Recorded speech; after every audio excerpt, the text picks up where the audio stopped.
오늘의 말씀은 창세기 28장 12절에서 14절 말씀입니다.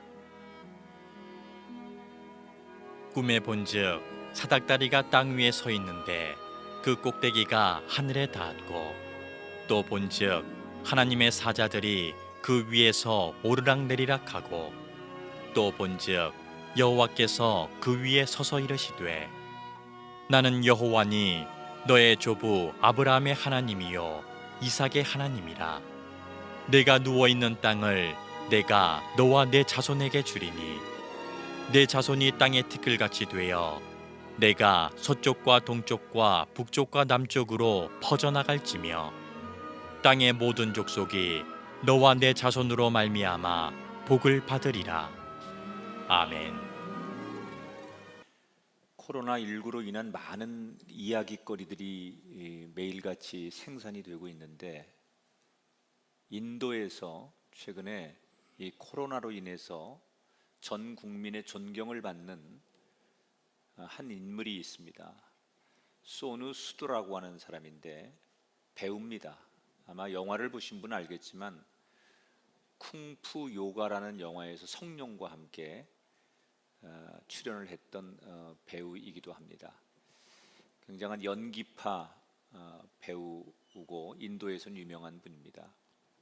근데 이분이 왜 최근에 다시 코로나로 인해서 유명해지게 됐느냐? 인도도 정부가 코로나19를 막기 위해서 전 국민들에게 봉쇄령을 명령합니다. 그러니까 우리가 뭐 사회적 거리 두고 행정명령 내리듯 인도에서도 지방과 지방 간의 이동을 금지시키고 자기 사는 지역을 떠나지 않게 그렇게 봉쇄령을 내리죠. 뭐 당연한 국가가 할 수 있는 조치인데 문제가 하나 생깁니다. 고향을 떠나 외지에서 일하던 노동자들이 어디에도 움직이지를 못하게 됩니다. 그러니까 외지에 나가서 돈을 버는 가장이 또는 자식이 그 월급을 타가지고 돈을 갖다 주면 그걸 가지고 살아야 되는데, 직접 가서 갖다 주던 노동자들이 전면 봉쇄령이 내려지니까 갈 수도 없고, 그 돈만 기다리는 가족들이 생계를 꾸려갈 수 없는, 말로 다 표현할 수 없는 어려움들이 생기게 됩니다.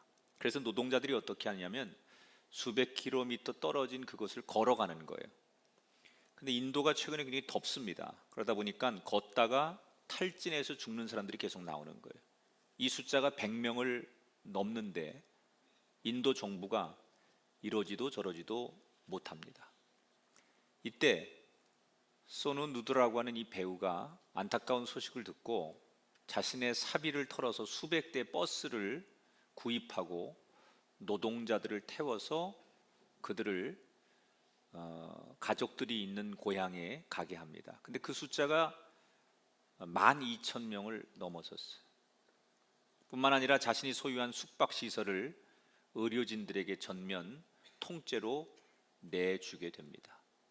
마지막 한 사람이 집에 돌아갈 때까지 나를 통해 그들을 위로할 수 있었으면 좋겠다, 이런 인터뷰를 하면서 인도의 많은 국민들이 감동을 받고 이 소누 누드의 그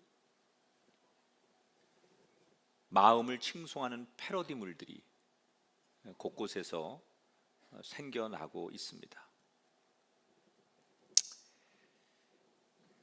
이 소누 수드처럼 대개 사람들은 인기와 돈과 명예를 얻으면 성공했다, 그리고 우리는 목표를 다 이루었다, 이렇게 얘기를 합니다.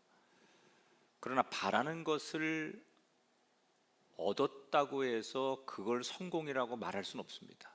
진짜 성공은 원하는 것을 얻고 원하는 목표를 이룬 다음에 그걸 잘 지키는 거예요. 잘 정상을 갖고 그것을 소유하고 얻었으면 그걸 지키는 게 성공이라고 하는 거예요. 반면에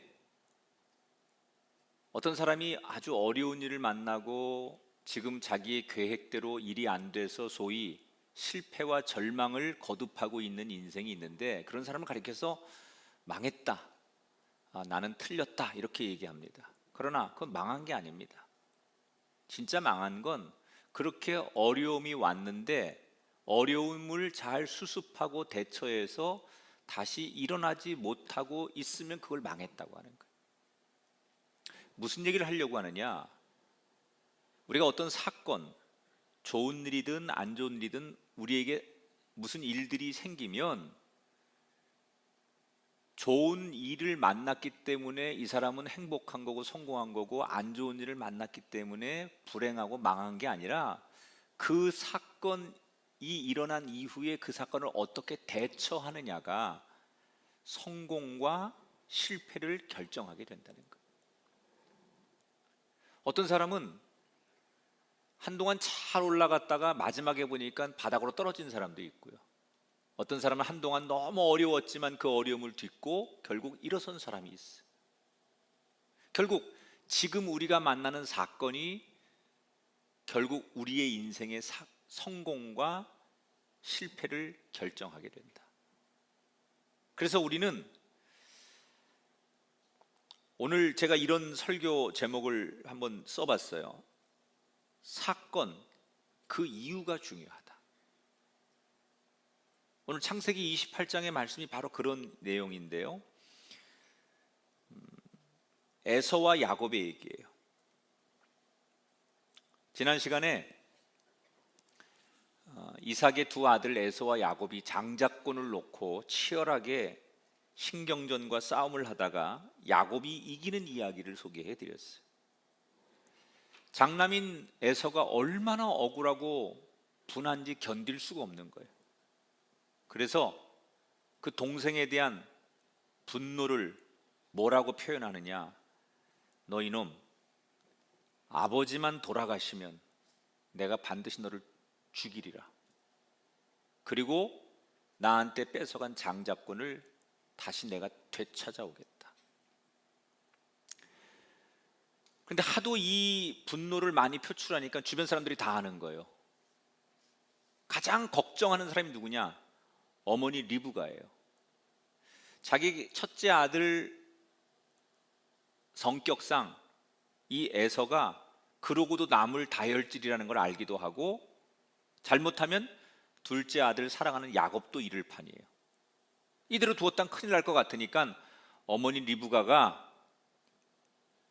이 문제를 해결하기 위해 나름대로 묘수를 하나 짜냅니다. 계획을 세워놓고 어느 날 남편을 찾아가서 눈물로 하소연을 하는 거예요. 뭐라고 얘기를 하느냐? 여보 내 말 좀 들어봐. 우리 집에 아무래도 며느리들이 잘못 들어온 것 같아. 맏아들인 첫째 아들인 에서가 두 명의 여자와 결혼을 했는데 다 이방 여자들이에요.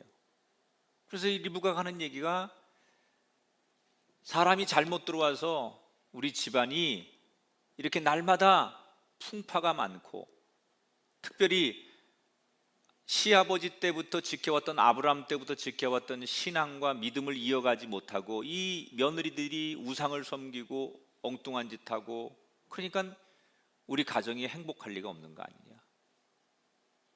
그리고 눈물로 이 며느리들에 대해서 막 험담을 하면서 이 시어머니가 남편 앞에서 그런 얘기를 하니까, 이삭이 나이가 많아서 모든 걸 분간은 못하는데 아내가 울면서 며느리들 잘못 들어왔다고 하니까 그건 동의를 하는 거예요. 그때 바로 그 동의를 얻어내는 순간 리브가가 무슨 얘기를 하느냐? 그래서 여보, 첫째는 어차피 이방 여자들하고 결혼해서 며느리들이 그렇게 들어왔는데 야곱마저도 이 땅에 있는 이방 여자들하고 결혼해서 그런 며느리 들어오면 난 못 살아요. 우리 집안을 위해서 야곱이라도 믿음 좋은 여자를 얻게 합시다. 그러니 여기 두지 말고 우리 처갓집 야곱의 외삼촌이 있는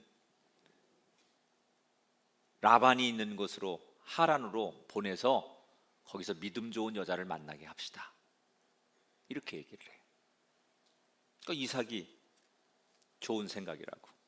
그래서 어느 날 이삭이 야곱을 부릅니다. 그리고 두 가지를 얘기해. 하나는 명령을 하고 하나는 축복을 하죠. 뭐라고 명령하느냐? 너 아버지로서 명령하는데 네 형처럼 이방 여자들 만나 결혼하지 말고 믿음이 있는 가문의 사람을 만나 결혼하거라. 그 명령 뒤에 축복을 하는 거예요. 그게 3절 4절에 나와요. 머리에 손을 얹고 아버지가 아들을 이제 떠나보내면서 축복하는 거예요. 하나님이 복을 주시어 생육하고 번성하게 하시고 아브라함에게 허락하신 복을 내게 주시되 땅을 차지하게 하시기를 원하노라. 이 복은 하나님께서 자기 아버지였던 아브라함에게 주신 복을 아브라함이 이삭한테 준 거고 이삭이 다시 자기 아들 야곱에게 주는 거예요. 여러분의 가정도 하나님이 나에게 주신 영적인 축복을 자식에게 유산으로 남기게 되기를 축원합니다. 성경은 이 영적인 축복을 유산으로 남기는 걸 보여주는 거예요.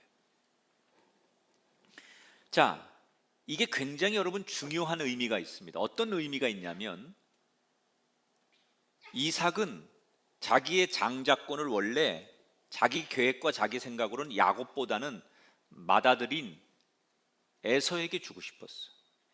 그런데 야곱이 지 엄마하고 공모를 해가지고 늙은 아버지를 속여가지고 장자권을 뺏어간 거잖아요. 이걸 나중에 이삭이 안 거예요.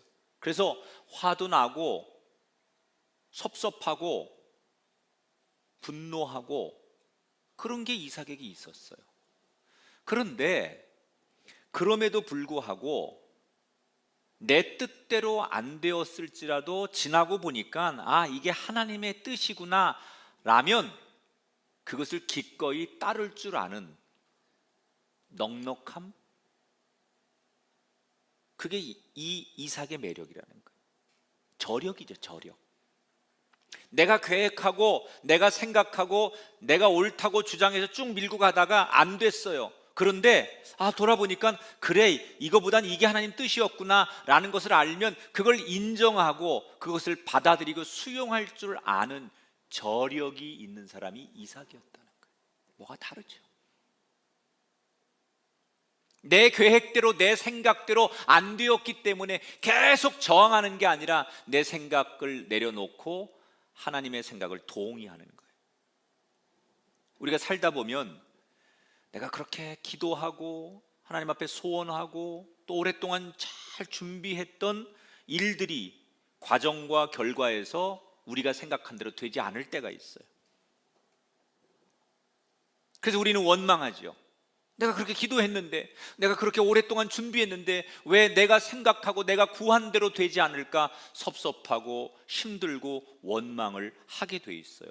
그러나 여러분 꼭 기억하셔야 될 것은 우리가 원하는 대로 과정과 결과가 되지 않는 데는 그 속에는 하나님의 뜻이 들어있다는 거예요.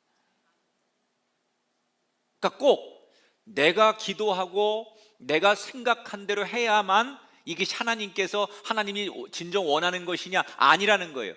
내가 원하는 방향과 결과가 과정과 결과 속에 생기지 않는다면 그 속에 하나님의 뜻이 있다는 것을 우리가 알아야 된다는 거예요. 그래서 야곱은 태어나 처음으로 집을 떠나 머나먼 외삼촌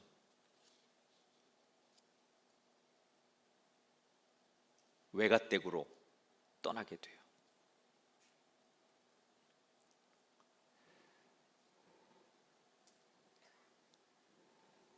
첫째 아들이 에서가 밖에 나갔다가 들어왔는데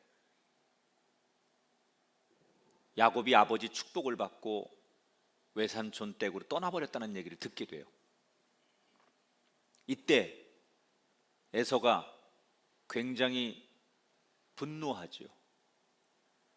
아니, 복수도 내 눈앞에 있어야 하는 거 아니에요? 아버지가 이제 얼마 뒤면 돌아가실 것 같으니까 아버지만 돌아가시면 내가 너 죽이고 모든 걸 정상으로 돌려놓겠다는 그 복수심과 계획이 있었는데 야곱이 떠나버린 거예요. 이때 에서가 신세한탄을 해요. 도대체 나는 왜 이렇게 되는 게 없을까? 나도 아버지로부터 인정을 받고 어머니 사랑을 받고 당연히 장자권을 얻는 멋진 아들이 되고 싶었고 떳떳한 사람이 되고 싶었는데 왜 나는 어디서부터 뭐가 잘못됐기에 내 인생은 이렇게 꼬이는 걸까? 그리고 신세한탄을 하는 거예요. 그러면서 이 첫째 아들 에서가 뭘 생각하느냐? 8절 9절에 보면 이렇게 그가 그를 증언합니다. 에서가 첫째 아들이 본즉 가나안 사람의 딸들이, 자기 아내들을 얘기하는 거예요. 자기 아내들이 아버지 이삭을 기쁘게 하지 못하는지라 이에 에서가 그 본처들 외에 아브라함의 아들 이스마엘의 딸 마할랏을 아내로 맞이하였더라. 이미 2번 결혼해서 2 아내가 있었는데 이 2 아내들이 아까 엄마 리브가가 남편한테 며느리들이 이방 여자고 우상 섬기고 그래서 우리 집안 이렇게 날마다 풍파가 일어난다라고 얘기했는데 이 에서가 내가 결혼을 잘못해서 아버지로부터 어머니로부터 인정받지 못하고 결국 장자권을 얻지 못하고 삶이 꼬였다고 생각하는 거예요.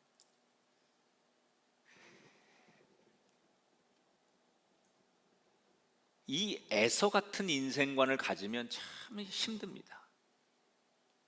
내가 축복을 받지 못한 이유를 다른 데서 자꾸 찾는 거예요.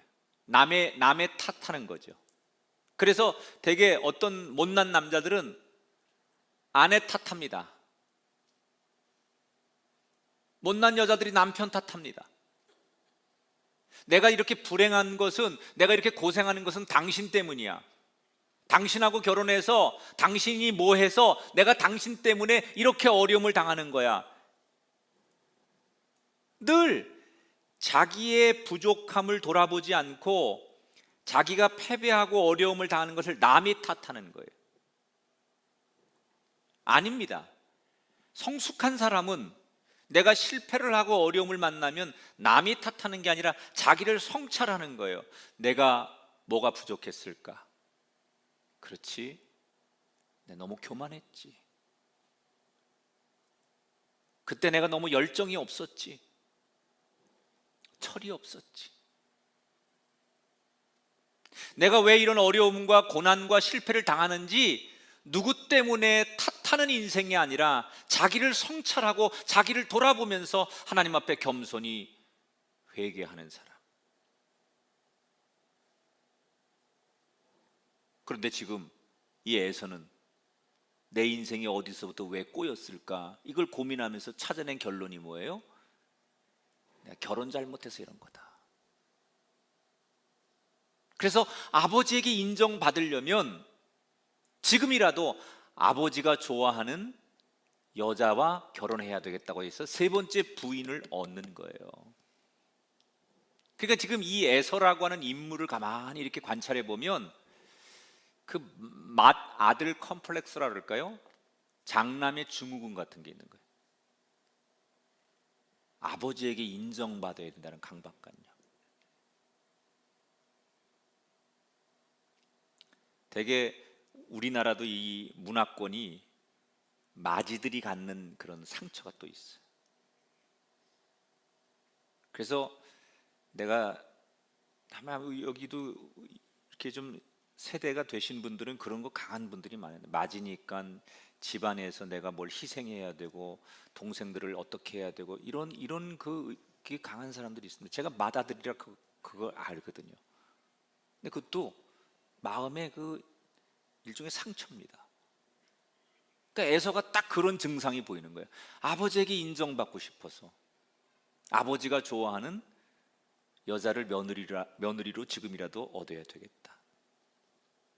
그 3번째 여자를 얻어요.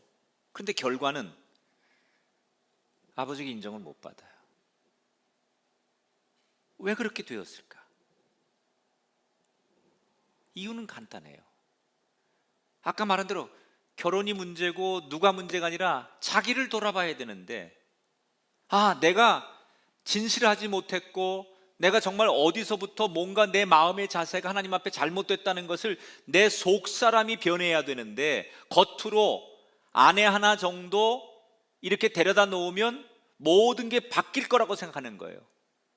속은 안 바뀌는데 겉으로 형식을 바꾸면 된다고 생각하는 거예요. 진정한 변화는 내 속사람이 바뀌는 거지 환경과 조건을 바꾼다고 해서 변화가 일어나는 게 아니라는 거예요. 아마 오늘 이 자리에도 에서처럼 이런 신세한탄을 하는 분이 계실 수 있어요. 난 내가 도대체 어디서부터 내 인생이 이렇게 꼬였을까?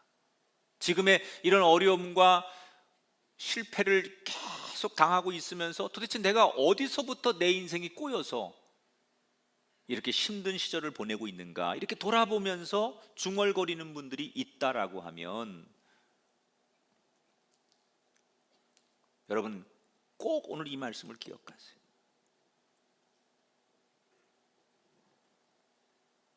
여러분 지금 너무 어렵고 실패하고 힘든 일을 만나셨다면 여러분에게 지금 찬스가 오는 거예요. 어떤 찬스가 온 거냐? 변화해야 되겠다. 근데 어떤 변화냐? 겉으로만, 형식으로만 변하는 게 아니라 진짜 내 속사람이 변하는 거예요. 하나님 앞에 철저하게 회개하고 버릴 것 버리고 완전히 돌아서야 될 것이 있다면 돌아서는 속사람의 변화가 있으면 지금 여러분이 만난 환난과 지금 여러분이 만나는 고난은 여러분의 인생의 찬스가 될 수 있다는 거예요. 이렇게 산 대표적인 사람이 바울입니다. 바울은 거칠 것이 없는 자신만만하던 인생이었어요. 그런데 어느 날 광야에서 빛 대신 주님을 만나고 시력을 잃게 됩니다. 이때 바울이 자기 인생의 가장 큰 시련을 만났을 때 어떻게 하는지 볼까요? 사도행전 9장 9절에 보니까 이렇게 증언합니다. 사흘 동안 먹지도 마시지도 아니했다. 3일 동안 그는 그 가장 자기 인생의 큰 시련 앞에서 3일 동안 금식하며 기도했다는 거예요. 그리고 하나님 앞에 자기 자신을 돌아보고 잘못된 것에서 완전히 돌아서는 속사람의 변화를 바울은 철저하게 기도합니다. 그랬더니 어떻게 됩니까? 3일 뒤에 다시 눈을 뜨고 아픔의 시간이 끝나고 그때부터 바울의 전성기가 시작되는 거예요. 하나님이 우리에게 어려운 일을 주시는 것은 우리가 싫어서 그러는 게 아닙니다. 우리가 변화될 것을 바라시기 때문에, 우리의 속사람이 완전히 바뀌기를 기대하시기 때문에 우리에게 고난도 환난도 어려움도 주시는 거예요. 그래서 여러분이 만나는 이 고난, 실패, 환난은 하나님이 주시는 기회이기도 하다는 거예요. 변화만 할 수 있다면. 그래서 큰 질병을 앓거나 자신의 야망이 꽉 꺾이는 사고를 만나거나 한번 된통 인생의 쓴맛을 경험하고 진짜 인생이 이러면 안 되겠구나, 내가 이렇게 살면 안 되겠구나, 그래서 완전히 자기의 속사람이 바뀌어서 인생을 역전한 사람들이 많이 있어요. 그 사람이 바로 여러분이 되길 축복합니다.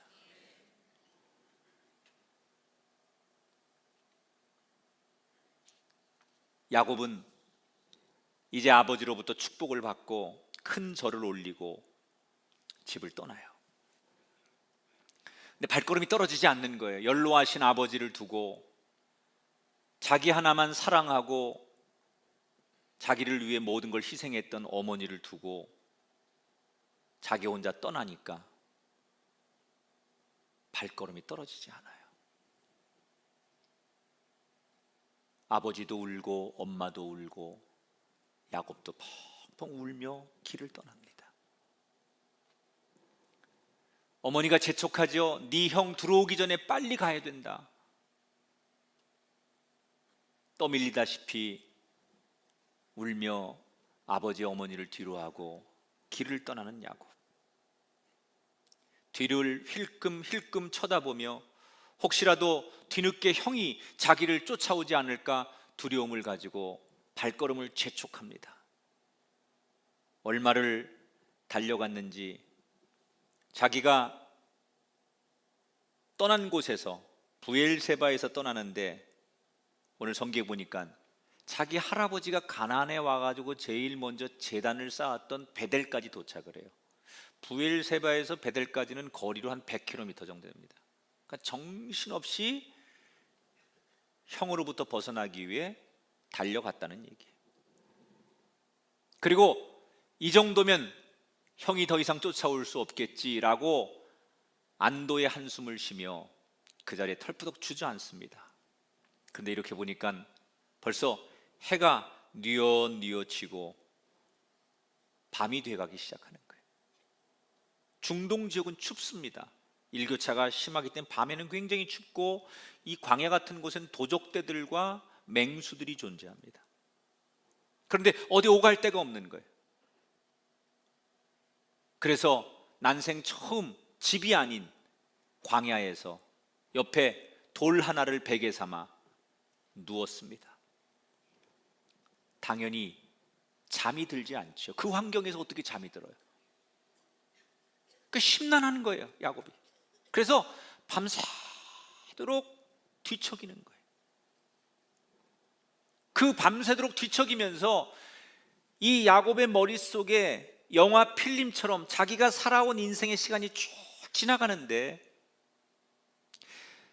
자기가 형보다 조금 늦게 태어나서 동생이라는 이유로, 장남이 아니라는 이유로 아버지에게 인정을 받지 못한 것부터, 그래서 나도 아버지에게 형처럼 인정받고 싶어서 노력했던 그간의 자신의 삶을 돌아보고 그 형과의 경쟁에서 이겨보려고 팥죽 한 그릇으로 장자권을 뺏는 과정과 어머니와 공모를 해서 아버지를 속여서 결국 장자권을 가로채는 이런 자기의 살아온 삶의 이야기들이 필름처럼 쭉 지나가는 거예요. 이렇게 노력하고 열정을 가지고 이런 방법으로 내 손에 이런 걸 쥐면 모든 일이 잘 될 줄 알았어요. 그런데 지금 말한 대로 그렇게 살아왔는데 지금 내 현실은 뭐예요? 광야 한복판에 위험에 노출된, 누구 하나 도와줄 수 없는 인생의 밑바닥, 가장 외로운 처절한 자리에 내가 있는 거예요. 야곱이 생각하는 거죠. 내가 어쩌다가 이렇게 되었을까? 그 장자권을 그렇게 해서라도 형한테 뺏어낸 게 잘한 일인가? 정말 하나님이 나를 축복하실까? 아니면 하나님이 나를 버리실까? 내가 이제 외삼촌 댁으로 가면 그 낯선 땅에서 나는 잘 살 수 있을까? 언제쯤 부모님이 계신 고향 땅으로 난 돌아갈 수 있을까? 이런 심란한 생각에 잠을 잘 수가 없는 거예요. 뒤척이고 뒤척이다가 새벽녘에 어떻게 자기도 모르는 사이에 잠이 들었어요. 그런데 그때 야곱의 인생에 빼놓을 수 없는 가장 드라마틱한 사건이 일어납니다. 언제 잠이 들었는지 모르고 잠깐 잠이 들었는데 꿈을 꾸는데 그곳에서 신기한 광경을 경험하게 되죠. 이게 유명한 야곱의 꿈이에요. 볼까요? 12절 13절. 사닥다리가 땅 위에 서 있는데 그 꼭대기가 하늘에 닿았고 하나님의 사자들이 그 위에서 오르락 내리락 하고 여호와께서 그 위에 서서 이르시되.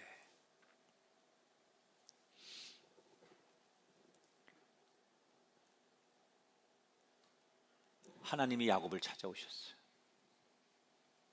따라합시다. 찾아오시는 하나님. 우리가 하나님을 찾아가서 만나는 하나님도 있지만 찾아오시는 하나님의 은혜를 경험해야 돼.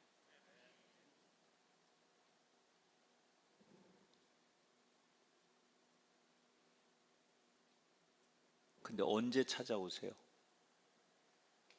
하나님을 찬양하고 많은 사람들이 부러워하는 좋은 자리, 근심 걱정 없는 자리가 아니에요. 야곱의 인생의 가장 처절한 바닥, 버려짐, 외로움, 고독, 위험함, 절망감, 회의감, 미래를 알 수 없는 두려움,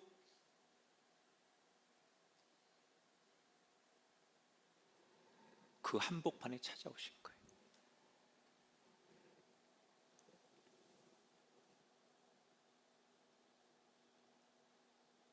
가장 비참할 때, 가장 바닥으로 내려갔을 때 찾아오셔서 만나주신 하나님, 두렵고 떨리는 마음으로 오늘 이 예배를 드리는 사람 가운데 꼭 야곱 같은 사람이 있다면, 예배당이 안에 있든지 미디어로 예배를 드리든지 지금 당신에게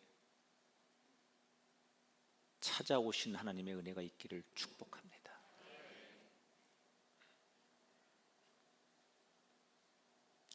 어쩌다 내가 이렇게 됐을까? 어디서부터 내 인생이 이렇게 꼬였을까? 너무 기막히고 너무 막막하고 어떻게 살아야 될지 너무 두려우신 분이 계시다면, 당신에게 오늘 하나님이 주시는 말씀이에요. 찾아오시는 하나님.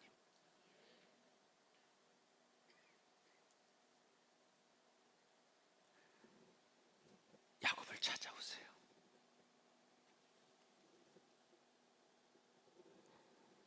어떤 꿈을 꾼 거죠? 야곱이 누워있는 돌베개 위로 높은 계단이 쫙 펼쳐지는 거예요. 그리고 그 위에 천사가 오르락내리락 하고 한 꼭대기에 하나님의 음성이 들리기 시작하는 거예요. 어떤 음성이 들려오느냐? 하나님이 자기를 소개하는 거예요. 뭐라고 하느냐?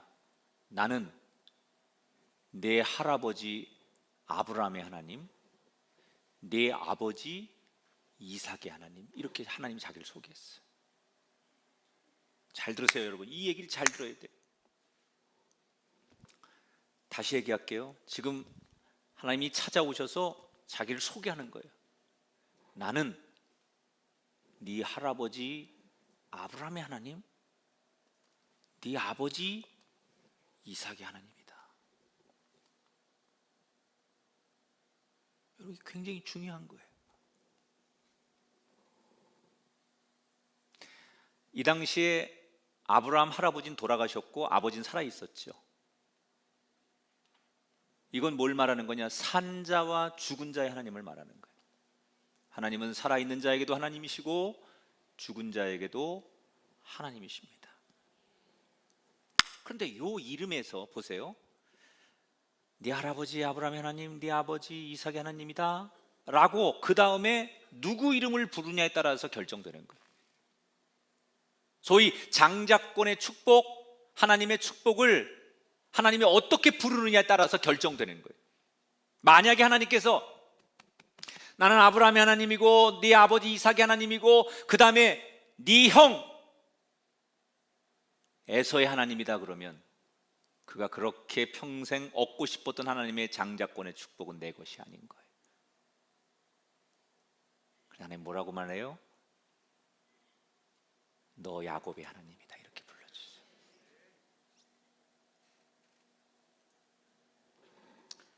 근데 이 이야기가 너무 기가 막힌 이야기예요. 내 이름이 불려지는 순간, 나를 지명하는 순간 이 야곱은 하나님을 처음 만나는 거예요. 여러분, 야곱이 지금까지 하나님을 믿은 거는 간접적으로 만난 하나님을 믿은 거예요. 아브라함 할아버지가 믿었던 하나님, 아버지 이삭이 믿었던 하나님, 그 하나님을 믿었던 거예요. 내가 평생 한 번도 직접 하나님을 만난 적이 없어요. 내가 경험한 하나님이 없어요. 내가 체험한 하나님이 없어요. 할아버지가 경험하고 아버지가 체험한 하나님을 믿었던 거지, 내가 평생의 하나님을 체험하고 경험해서 만난 하나님이 한 번도 없었어요. 그런데 비로소 이 광야 한복판에서 내가 하나님을 만나는 거예요.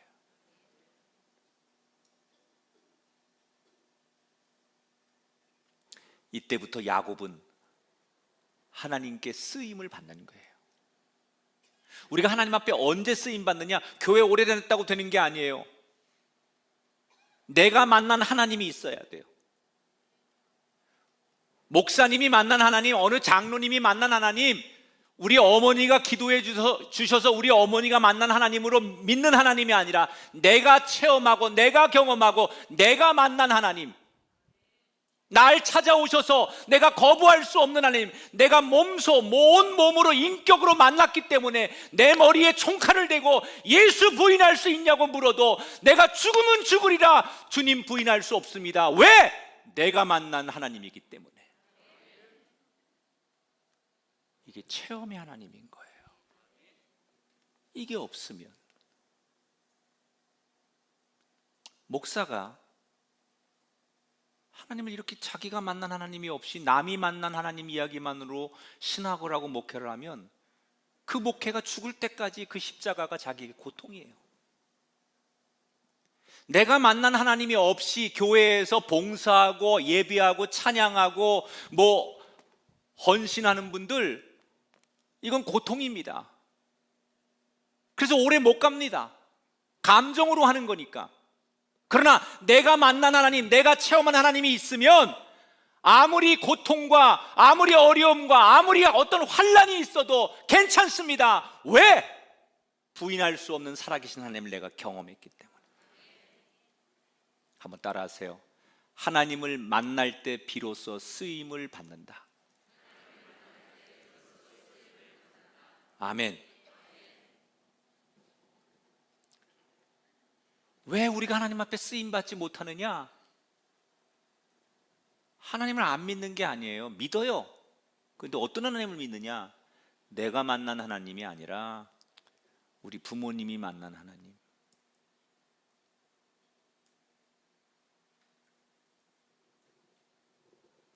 다른 사람이 만난 하나님을 나는 간접으로 믿는 거예요.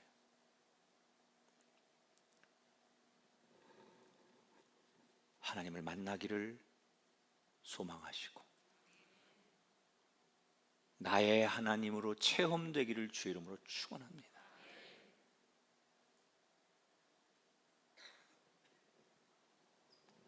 잠에서 깬 야곱이 하나님의 음성을 듣고 깨고서 너무너무 기쁘고 감사한 거예요. 왜? 자기는 어디로 가야 될지 뭘 해야 될지 너무 막막하고 두려웠는데 꿈에서 하나님께서 자기에게 말씀하셨잖아요. 자기의 걱정, 근심이 다 해결됐으니 이제 기뻐해야 돼요. 물론 당연히 기쁘고 감사했어요. 그러나 기쁘고 감사한 감정보다 훨씬 더 큰 감정 하나가 야곱을 짓눌렀어요. 그게 뭐냐? 16절 17절에 나와요. 여호와께서 과연 여기 계시거늘 내가 알지 못하였도다. 따라합시다. 두렵도다. 하나님이 자기에게 꿈속에서 말씀하셨어요. 여러분, 구약은 하나님이 인간에게 나타날 때 꿈을 통해 역사하는 게 구약이에요. 근데 그 꿈은 우리가 이렇게 보통 자면서 꾸는 이 평범한 꿈이 아니라 이걸 계시라고 하는데, 구약은 하나님이 당신의 뜻을 전할 때 인간에게 전하는 수단이 꿈이에요. 그러니까 지금은 우리 시대는 말씀이죠. 하나님이 말씀이라는 통로를 통해서 당신의 뜻을 우리에게 전하는 거고, 구약은 지금처럼 목사님들이 있지 않았기 때문에 꿈을 통해서 그 사람이 하나님께서 나타나시는 거예요. 그 꿈을 통해서 하나님을 만난 거잖아요. 너무 이제 이게 분명한 자기의 확신이 됐어요. 그런데 기쁘고 감사해야 되는데 이 기쁨과 감사의 감정보다 더 큰 감정이 자기를 지배하기 시작했는데 그게 뭐냐? 두려웠다는 거예요. 두려웠다는 거예요. 이 두려움.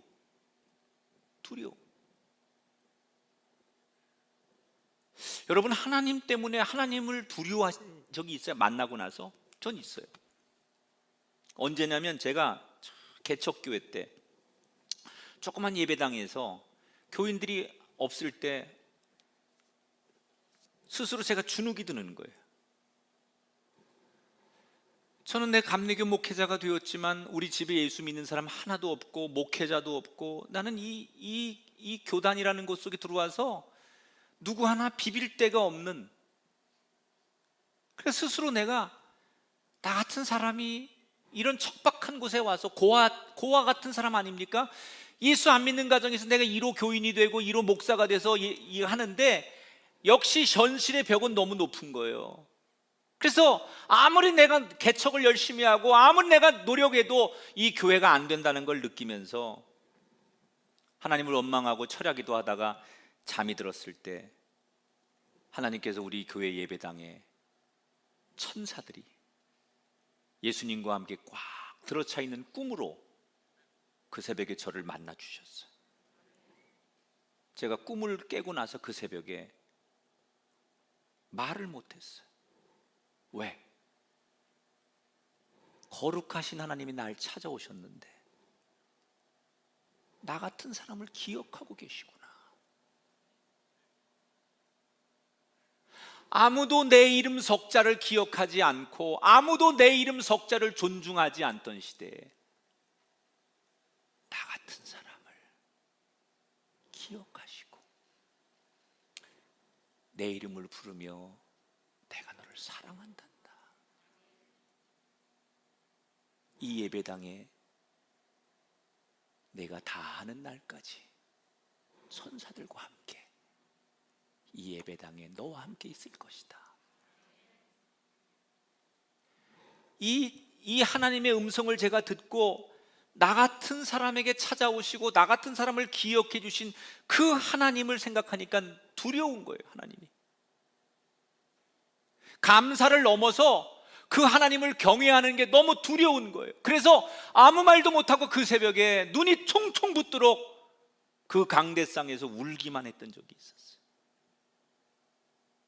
야곱도 그랬을 거예요. 잠에서 깬 뒤에 말없이 눈물을 흘립니다.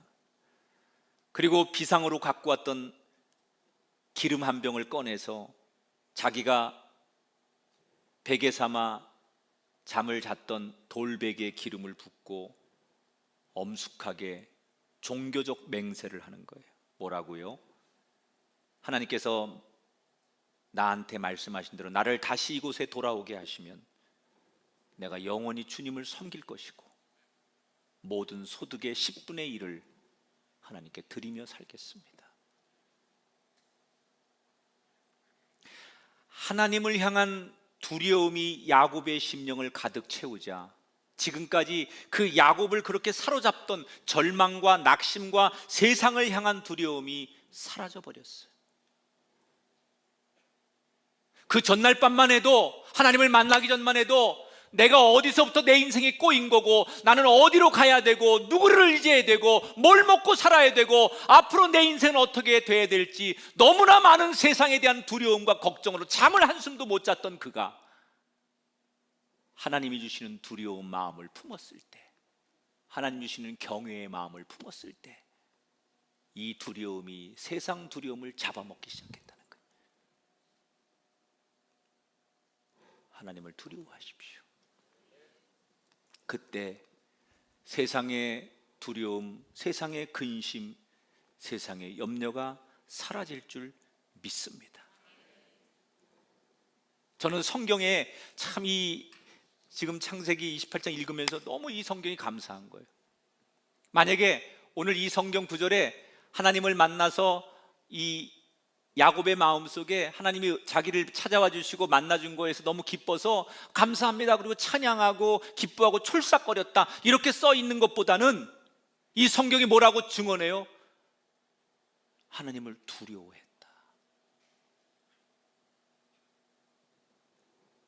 그래서 성경이 더 저는 이게 묵직하게 다가오는 것 같아요.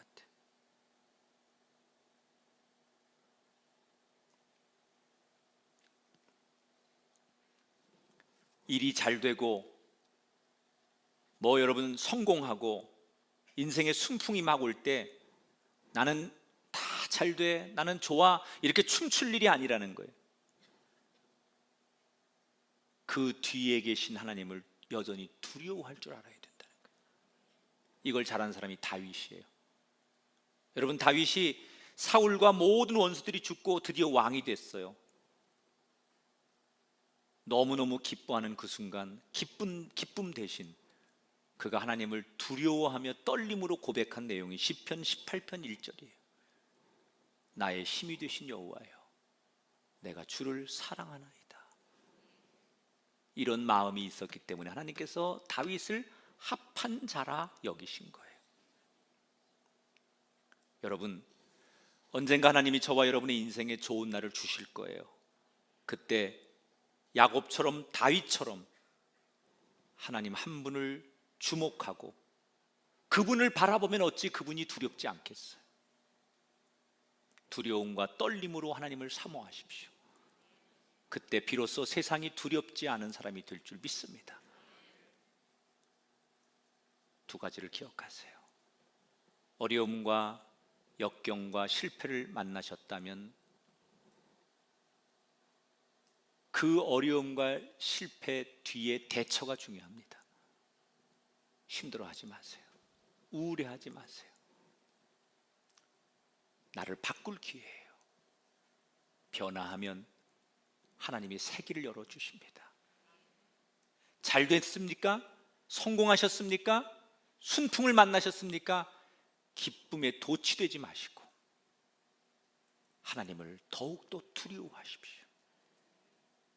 그래서 순풍이든 역풍이든 성령과 늘 동행하셔서 승리했던 야곱처럼 하루하루 그런 인생을 걸어가는 저와 여러분이 되기를 주의 이름으로 축원합니다. 나를 지으신 이가 하나님, 나를 부르신 이가 하나님, 나를 보내신 이도 하나님, 나의 나 된 것은 다 하나님 은혜라.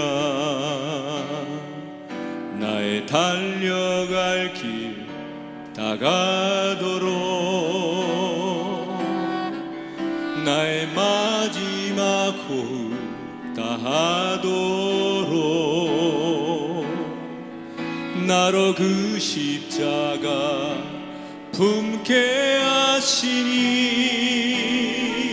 나의 나 된 것은 다 하나님 은혜라. 한량없는 은혜, 갚을 길 없는 은혜, 내 삶을 애워싸니 하나님의 은혜.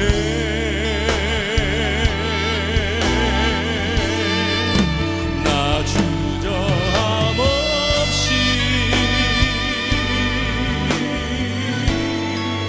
그 땅을 밟음도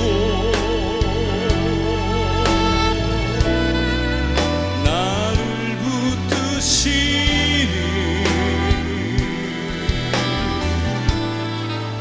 하나님의 한량없는 은혜, 한량없는 은혜, 갚을 길 없는 은혜, 내 삶을 애워싸니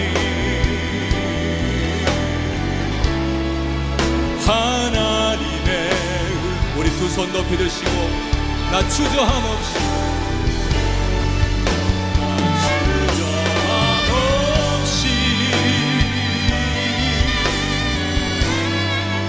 그 땅을 밟음도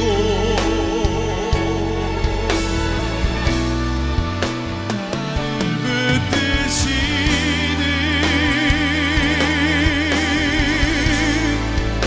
하나님의 은혜.